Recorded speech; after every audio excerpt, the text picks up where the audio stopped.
So I'll just do a quick example, only a few more slides left. I know this is quite a long video. Don't try this on holiday, of course, but I'm sure it does happen.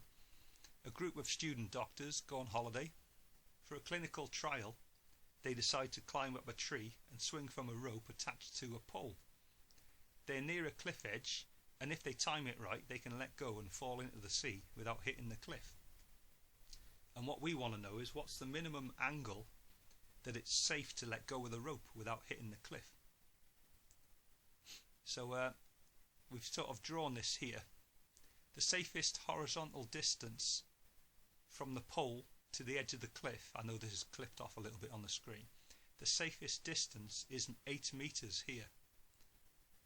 And if we choose this angle here to be our angle, that's when we can, once we've chosen our point of reference, we can then label all the sides of our triangle. So they climb up this tree, they swing, and then they let go at least here at the earliest. And we want to know what's this minimum angle that they can let go of the rope. So let's zoom in on the triangle and draw it out a bit better.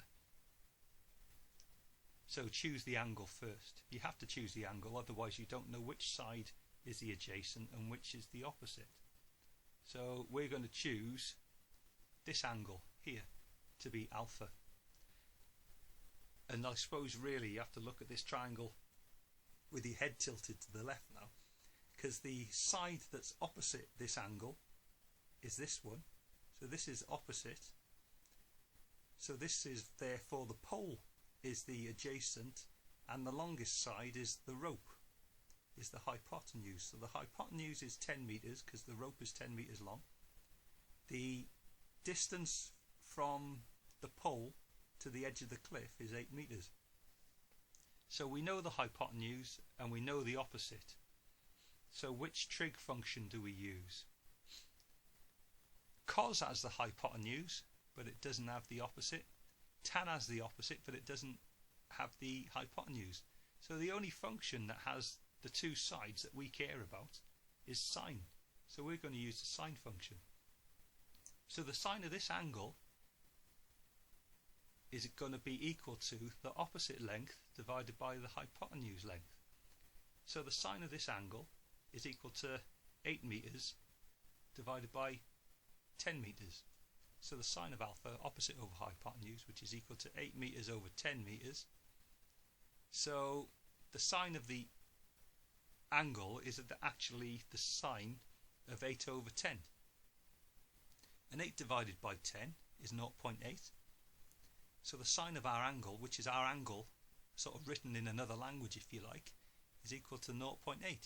So what we need to do to find an angle, what we sort of harp on about, is do the inverse trig function. So we do shift sine of 0.8. Sometimes you see it written as sine to the minus 1. And the angle is therefore 53.1 degrees.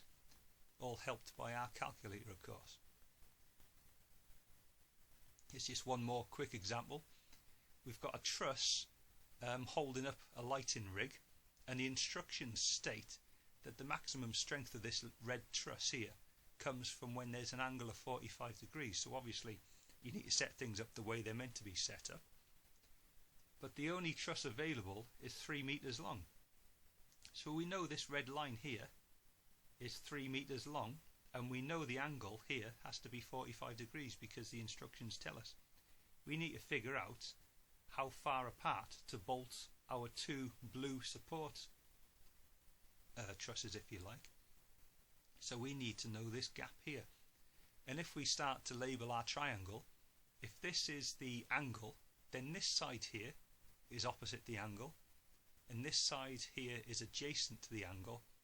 And we don't want to know how high this is.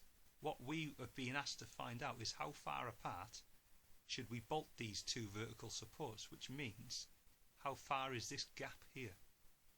So let's work it out. Basically, going back to this triangle, we know the hypotenuse and we want to find out the adjacent. And the only trig function that's with respect to hypotenuse and adjacent is the cos one. Well, the only main one anyway. So we're going to use the cos function. So the cos of the 45-degree angle is equal to the adjacent length, which we want to find out, divided by the hypotenuse length, which we know. So the adjacent length is the gap, and the hypotenuse length is the length of the truss.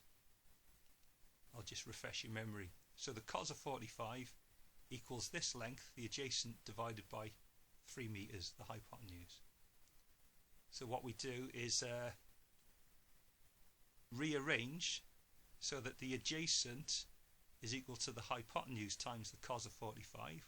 We put 45 in our calculator, press cos, and then it'll tell us that the gap is the hypotenuse times 0.707, which is the cos of 45 in degrees, of course.